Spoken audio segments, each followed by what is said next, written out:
अस्सलाम वालेकुम दोस्तों, उम्मीद है आप सब लोग खैर से बात करेंगे कि 15 तारीख को नाइट बैन और दीगर पाबंदियाँ ख़त्म होंगी, लॉकडाउन ख़त्म होगा या 16 से ख़त्म होगा। और रेस्टोरेंट के मतलब जो है वजाहत वो कुछ इस तरह से है कि 15 तारीख सैटरडे के दिन, कल 14 जुमे का दिन है, 15 के दिन से तमाम मामला नॉर्मल हो जाएंगे।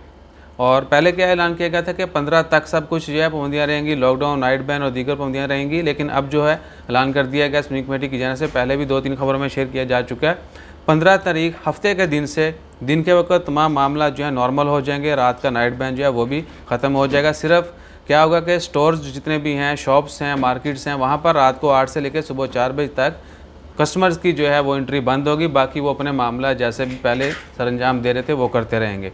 और दूसरा है रेस्टोरेंट्स के मतलब, कैफ़े के मतलब, कॉफ़ी शॉप्स के मतलब, तो वो ये है कि 50% कैपेसिटी के साथ जो है वो ओपन रहेंगे। रेस्टोरेंट जितने भी हैं, खाने पीने के जितने भी बाकी हैं, इवन के स्ट्रीट वेंडर्स जो हैं वो भी ओपन रहेंगे और 50% कैपेसिटी के साथ, यानी सिटिंग कैपेसिटी है, डाइनिंग जो है आप बैठ के वहाँ पे खाना खा सकते हैं, चाय पी सकते हैं, गपशप भी कर सकते हैं। तो वो 50% के साथ जो है इजाज़त दी गई है, 100% इजाज़त नहीं दी गई। और बाकी टेक अवे, डिलीवरी, बाकी तमाम चीज़ें नॉर्मल चलती रहेंगी। जिस तरह पहले सब कुछ था वैसे रहेगा और 15 तारीख से ये सब कुछ नॉर्मल हो जाएगा। रेस्टोरेंट का फिर बता दें, रेस्टोरेंट पे आप बैठ के खाना खा सकते हैं, कॉफ़ी शॉप पे बैठ के कॉफ़ी चाय वगैरह पी सकते हैं, जूस वगैरह पी सकते हैं, सब कुछ नॉर्मल होगा। लेकिन वहाँ पर बैठने की गुंजाइश है वो 50% कर दी जाएगी। इसके अलावा कोई भी आपकी क्लैरिफिकेशन हो, कोई भी आप इन्फॉर्मेशन जानना चाहते हैं, कमेंट करें, इंशाल्लाह जल्द से जल्द उसका रिप्लाई करेंगे। अपना ख्याल रखिए, दुआ में याद रखिए।